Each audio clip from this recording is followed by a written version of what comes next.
felony guilty pleas from the world's largest cryptocurrency exchange, Binance. Actually, it's Binance.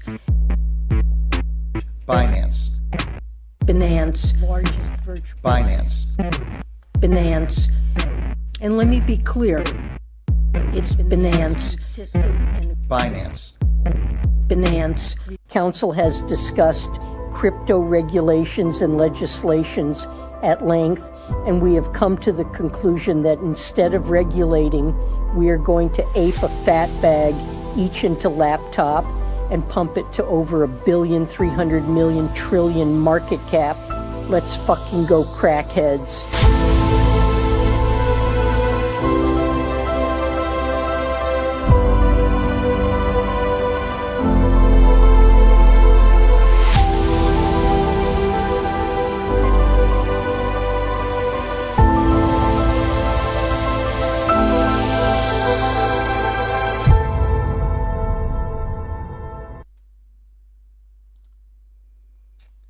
Good morning, everyone, and welcome back to another episode of the Crypto Morning Coffee. I got my coffee locked and loaded, ready to go, because we have to talk about massive stimulus coming out of the US, as per Scott Bessent, and we are seeing that major investors like Cathie Wood are bullish on potential strategic reserve and all of that in an environment where the Fed balance sheet is growing. So that all will be going on in the stream, and let's jump right into the action with that. It's a little bit dark here. Yeah, it's time that the sun is rising a little bit earlier here.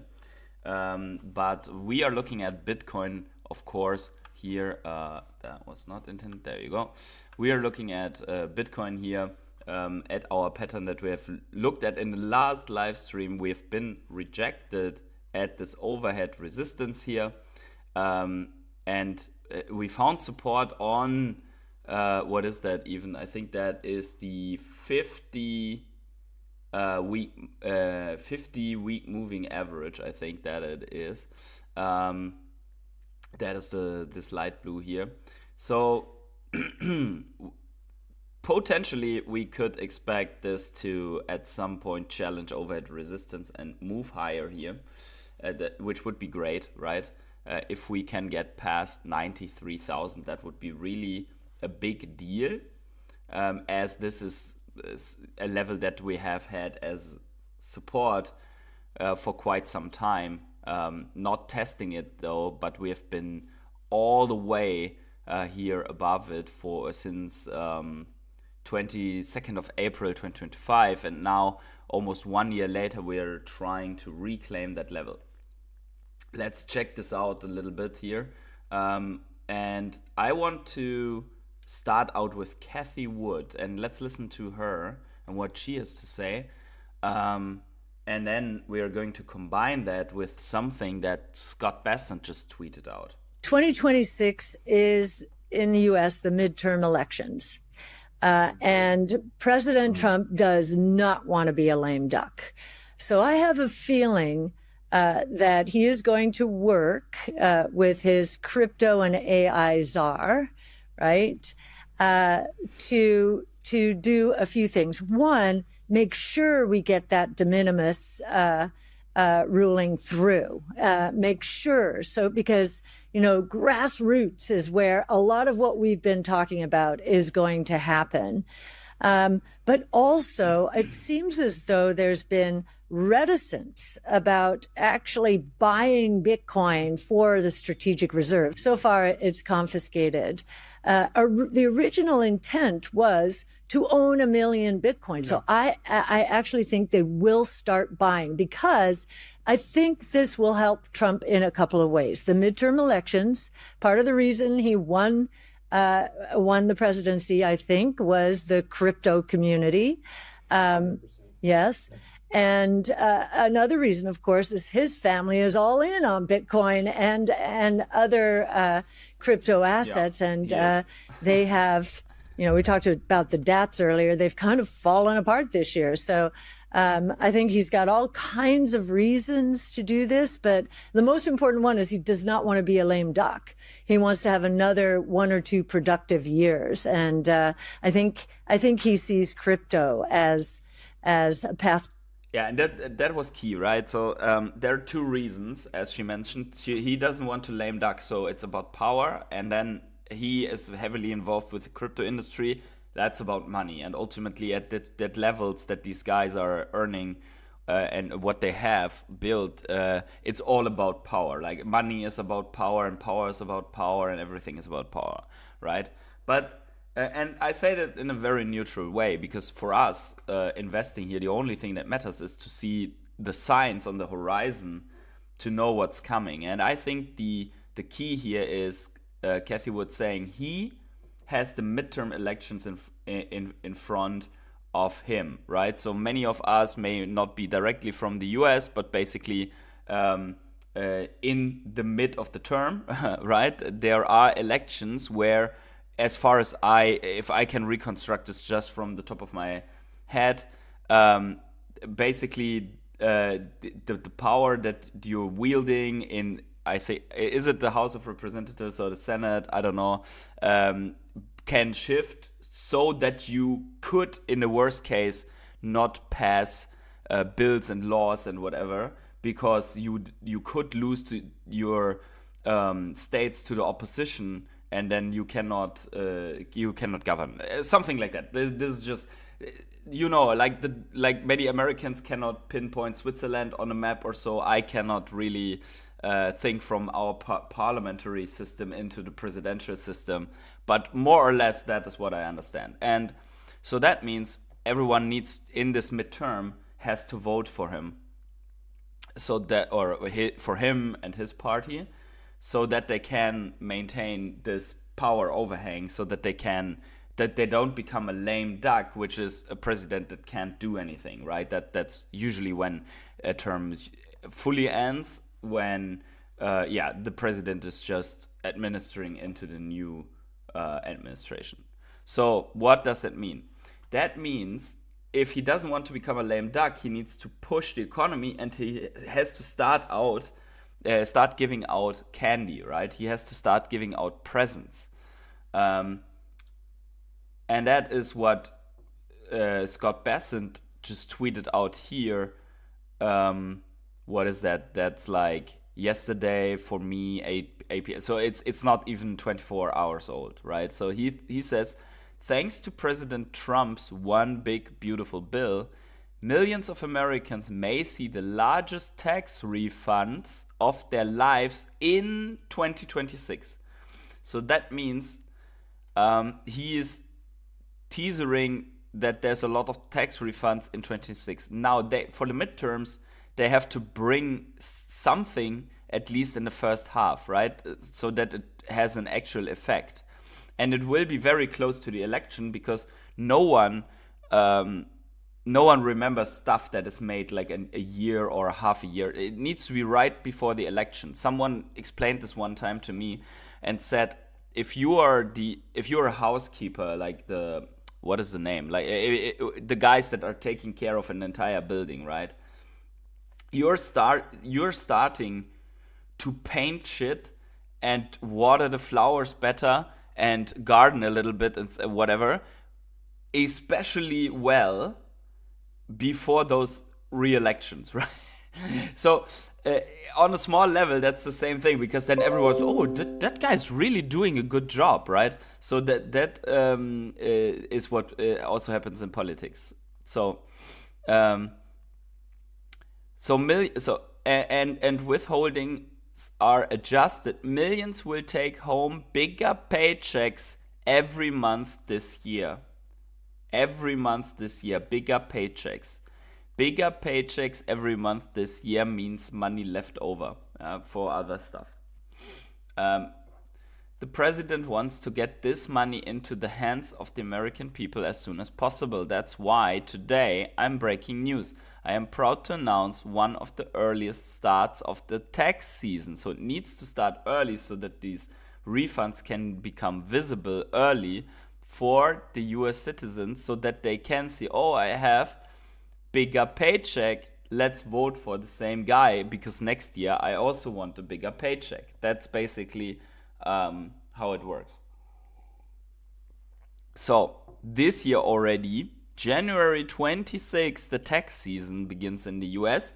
And with that, everyone can start filing and get their stuff back. After this date, most of the benefits of the president's bill will begin to materialize, presenting a major tailwind for the economy in 2026. So push the economy, get people to have bigger paychecks. That is a major stimulus, and that is exactly an environment where I don't see a bigger contraction, right? Hey everyone in the chat, and a quick warm welcome to the Rare Hodlers. I see Trucking Hank, rest is lurking in the shadows. Do me a favor, smash up the like button if you like the content. Jasper Frank, good to see you. And the last Singurai, also Divine this thing, awesomeness redefined. Back to the content. That is what Bessent says. And then we look at the Fed balance sheet here. And the Fed balance sheet is going green for the first time in a long time. So this is the liquidity flow. I would say the asset flow. This is the 40 billion that we already knew about, right? Every month they will start buying 40 billion worth of assets into the balance sheet. They have been and this is something interesting, right? We have seen one other phase before. In 2018, when the Fed offloaded off their balance sheet. So basically, what do they do to bring liquidity into the market or to inject into the market? They are expanding their own balance sheet. That means that they're buying assets basically into their own balance sheets. And in the contrary, in the quantitative tightening, they are putting assets to the market. They're selling assets, and they're therefore draining liquidity out of the market. And we see the last time in the bear market, this was the reaction, right? When they sold assets off of their balance sheet, they got rid of their balance sheet. This happened, right? In the major bear market with an absolute trough, and only recovered when this flipped green. Then there was another small phase here, which was so short that you couldn't really react. But the effect was sideways and nothing, right? That's what we can observe here. And then we have a sideways to downwards also here, where you can see clearly that it was absolutely horrible and terrible for Bitcoin when this happened. So we see a major correction. This was in the very beginning. So Bitcoin was very sensitive to this. And then sideways to downwards, we do see a lot of course it went up, recovered a little bit, but went sideways for some time. And then we see the expansion. And here you see the massive extension. So the expansion phases of this, they are really, really positive, right? In all of the circumstances. There's not a single circumstance where the re-expansion didn't lead to an uptrend. But now there is the difference here. This time in Bitcoin, it worked for the altcoins just like here and here, everywhere. But this time, even with the Fed loading off all the balance sheets, Bitcoin appreciated from the bottom a 7x to almost an 8x during a phase where the Fed was just selling off assets major. So we see sell off of assets, the market goes down, a little bit of a spike again, and then complete low offloading of balance sheet, and Bitcoin trends higher in this institutional adoption. So while this happened, institutions were buying, probably because also they saw, okay, this is the phase where you need to get into these assets, right? So now we have this blip what if, and I'm just saying, what if this is just the beginning of something like more like this here, right? Well, then we get a major run out of crypto at some point. Potentially, as this is low and not so heavy yet, we go upward and sideways, creeping up. But still, at some point, when we breach an all-time high, when we put in a new all-time high, and everyone is aware that the 4-year cycle didn't really work out here, then it's off to the races, because then everyone will understand that we will have one full cycle now of this just upwards, right? And that is going to be crazy. Still, are we in a bear market right now? Yes, as per definition, we are in a bear market right now, and we don't know how long this will be going on. But this is what I mentioned I think in December, beginning of December, end of November. Even though, so in this beginning phase, in this turn, we can still go sideways, we can still drop lower. The lowest that I would see here is the 200 week moving average, which is currently sitting at 57,000. So we could even flash crash to these levels. But with the expansion that we are seeing, I would even say it's highly unlikely that we go there. Fed balance sheet expansion. Of course, they can just turn around and change their policy, but I highly doubt it.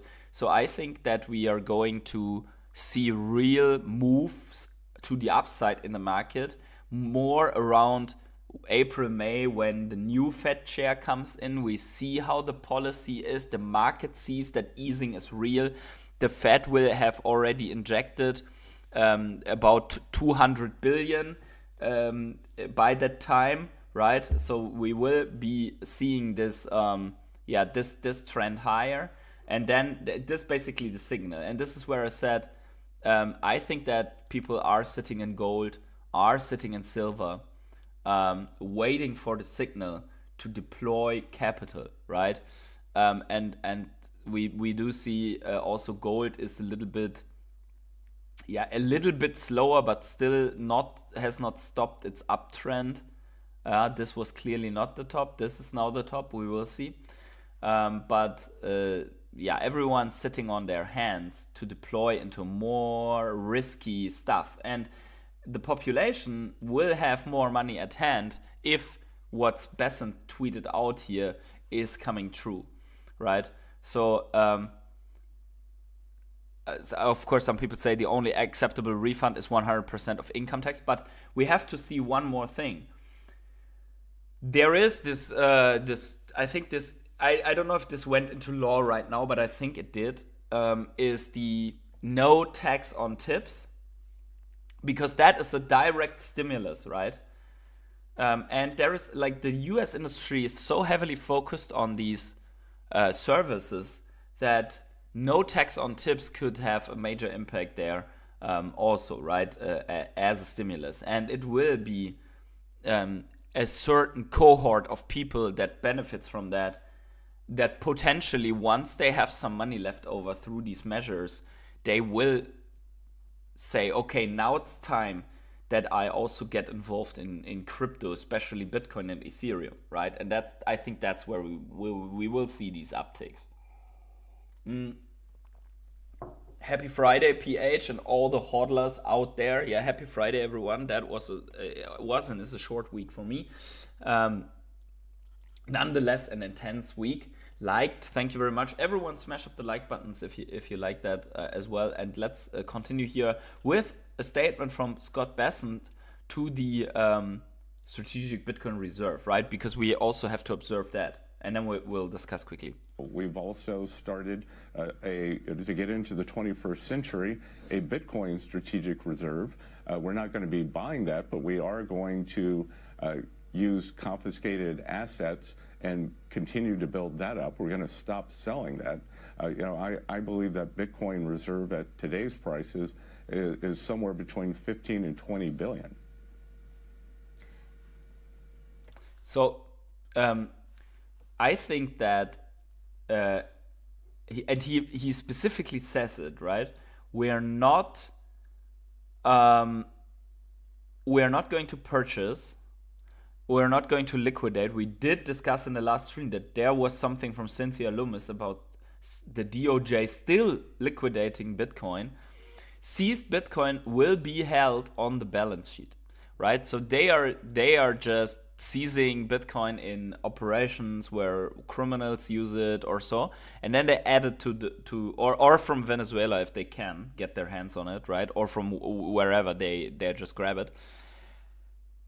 And I think the reason why he says we're not going to buy it is as long as they can get their hands on enough Bitcoin by seizing Bitcoin, they don't have to, right? But President Trump said they want 1 million Bitcoin. So if Venezuela really had 600,000 Bitcoin and they have 200,000, then there's not so much Bitcoin that they need to get to the 1 million strategic reserve, right?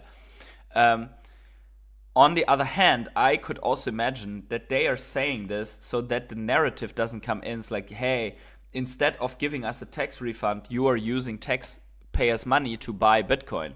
So they can only start buying Bitcoin with government funds or with taxpayers' money, however you want to call it, after the midterms. So that this doesn't turn into an argument that turns voters into them.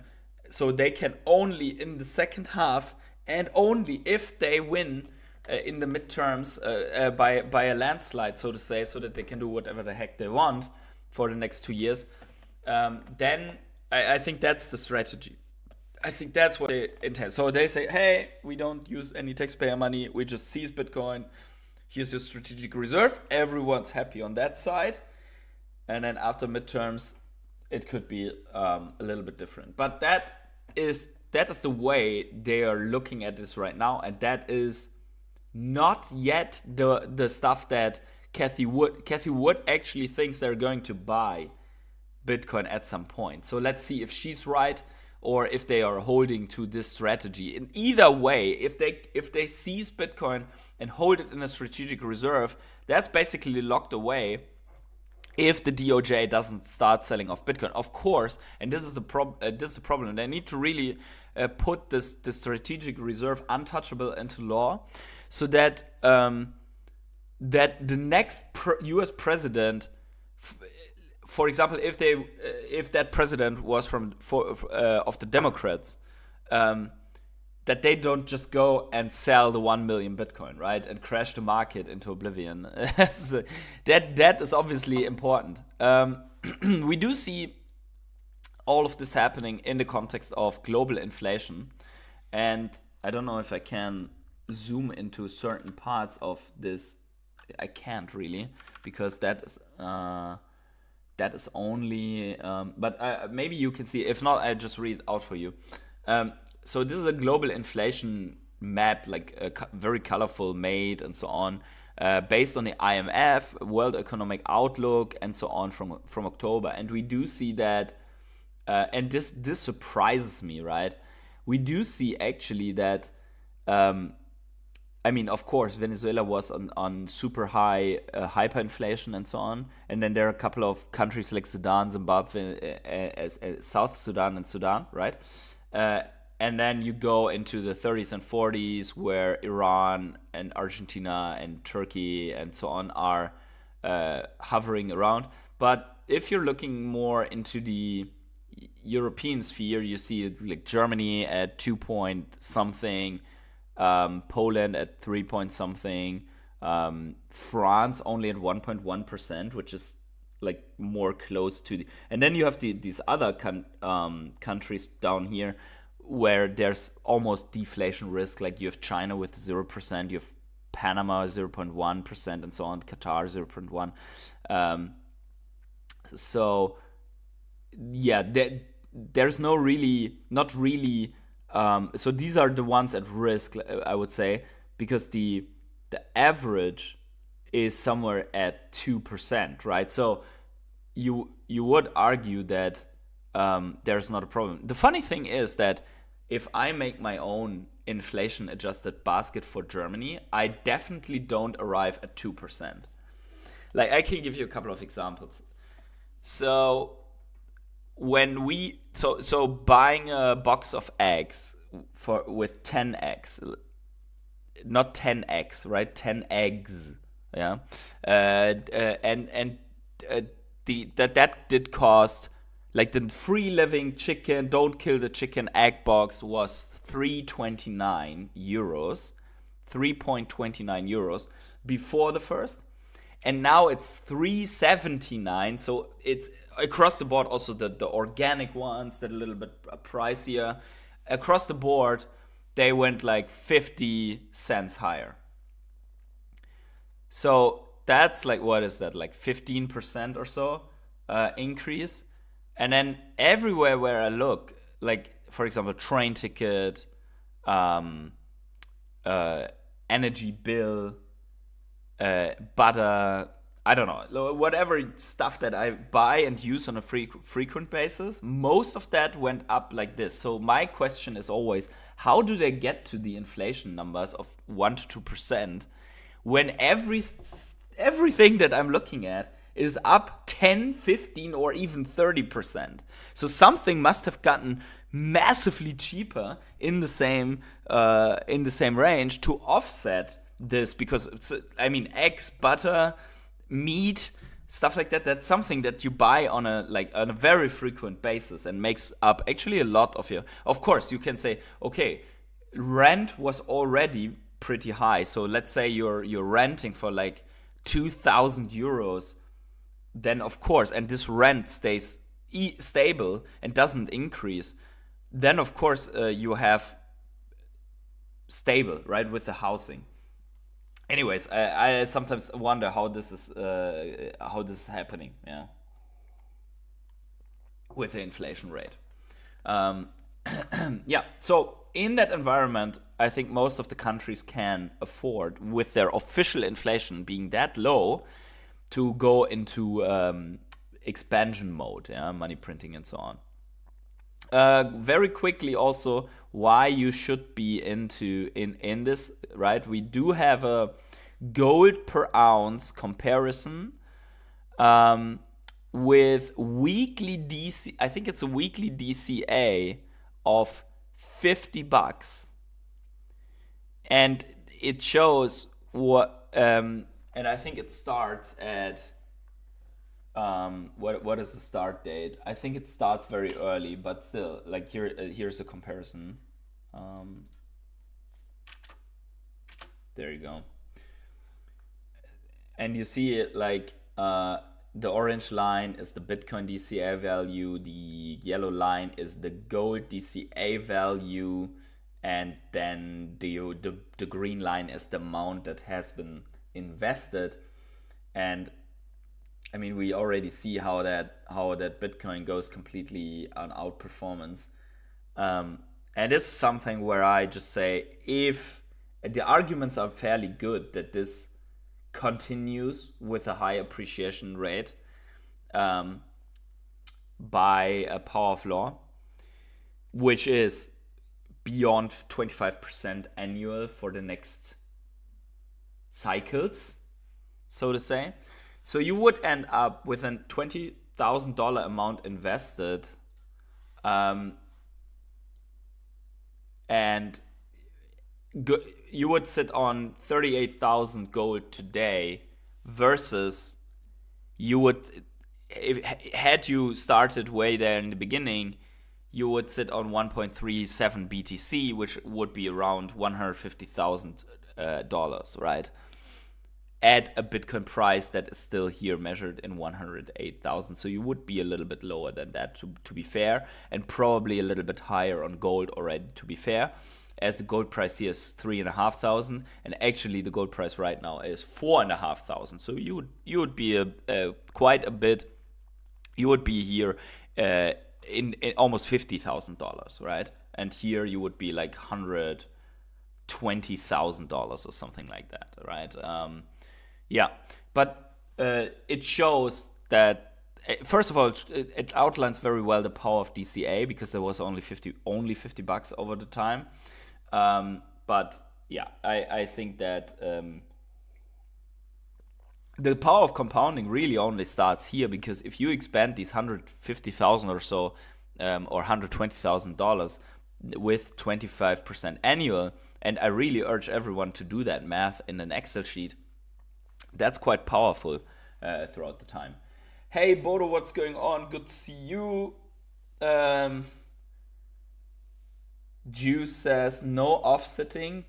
No offsetting. They just lie. Yeah, this is how it works. Like with the inflation, you have a basket, inflation, like a basket of what a household needs, and if one of these products goes like coffee, for example, goes on a 100% increase, they just take it out of the basket because it would distort the basket, right? But your basket being distorted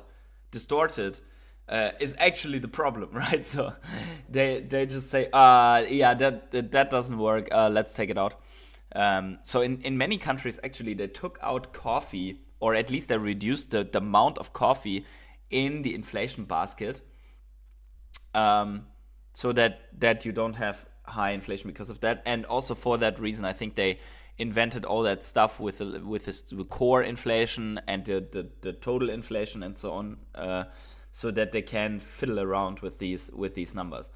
So in all in all, we do have also M2 money supply expanding, and it's expanding at the fastest pace since 2020 at the moment, which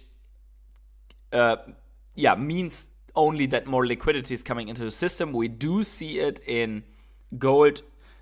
We do see it in the S&P 500, which is just at all-time highs. We do see it if we go to the Dow Jones, DGI, I think it was. You see it here, right? Also all-time high. I mean, whatever we can. I think the DAX, here we see it, right? The German indice all-time high, right? So we see it everywhere. Just Bitcoin didn't catch up to that because it's further down the risk curve. But I think, what is it? NASDAQ, how does it look here?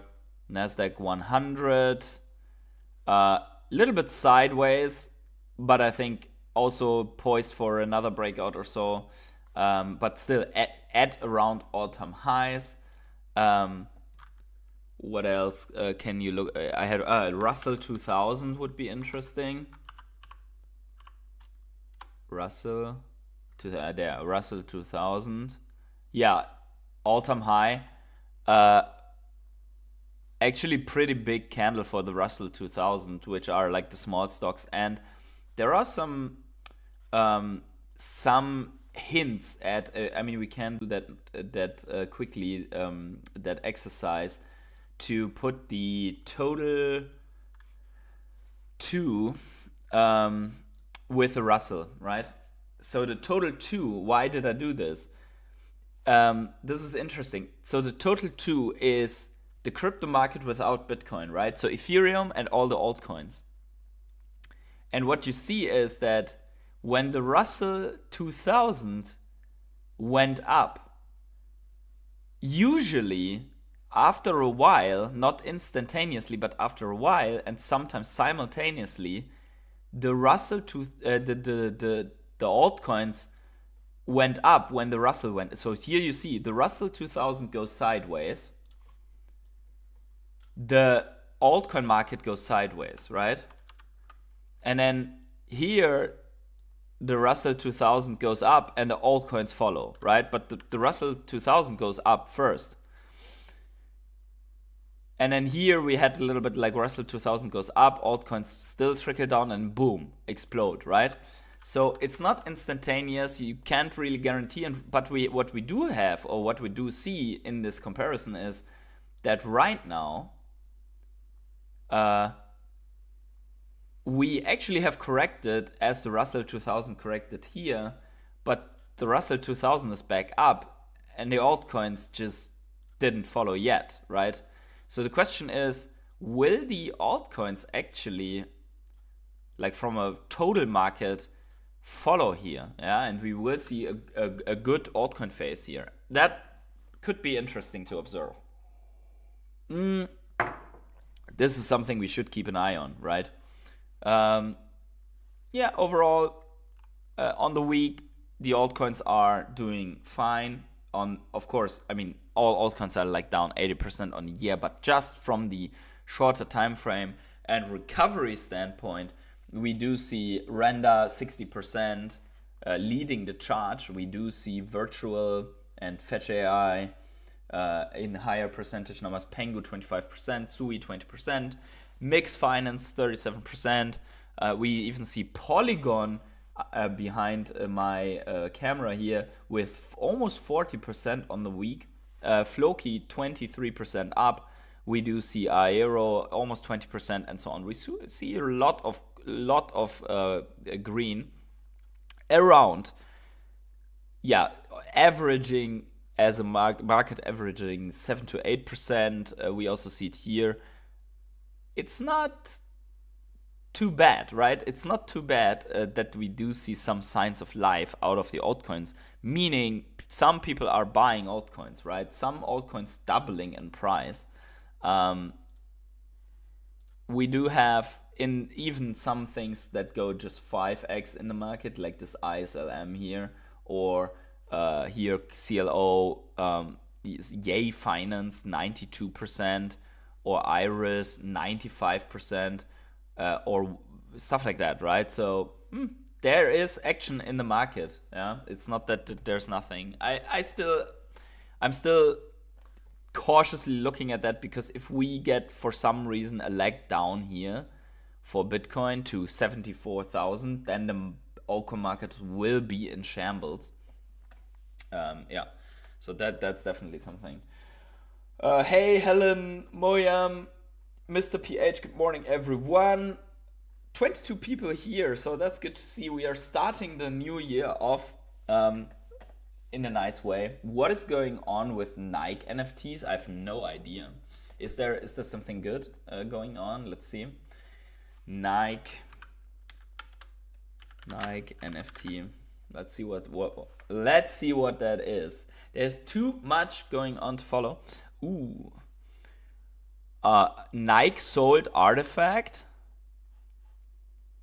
Isn't that? Oh, that was an NFT project. Forges of digital culture, merger of worlds, builders of impossible things forever in the blockchain. Nike sells Artifact. So Nike, this from CoinMarketCap. So this is, I would say, a trusted source. Nike sold its Artifact digital collectibles unit in December for undisclosed terms, exiting the NFT space roughly 1 year after effectively shutting down its operations amid the market's downturn. We do see the flush out here, yeah? So interesting. Companies moving out of this type of NFT. Nike acquired Artifact, marking start of the top of the NFTs. December 2025, Nike sells Artifact, marking the end of the bottom of NFTs. That is one interpretation. 4-year cycle for NFTs confirmed. NFTs might actually be back. I think that NFTs are undergoing the major shakeout that all these industries, once the hype bubble dies down, and this is everywhere. It's like, I think the best example of all of them is the dot-com bubble, because in the dot-com bubble also major companies sold off their internet exposure, so to say, their dot-com exposure. A lot of money was wasted in startups that just had basically a URL to provide. And then the market crashed, and then the market got reinvented in the right way. And this is crucial, right? Once all the speculative money is out, you'll see the survivors. And the question is, and maybe this is why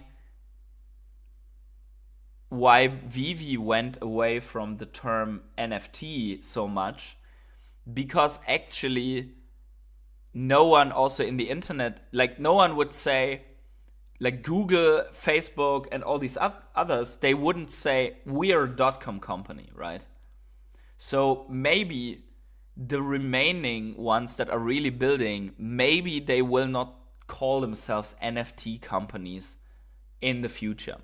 Just as the Fed will not call it quantitative easing anymore, because some terms are just burned. It's not like if you're saying NFT today, everyone thinks of completely overvalued pictures on OpenSea and money laundering and broken promises and I don't know what. So the ones that are actually building will potentially move to this digital collectible.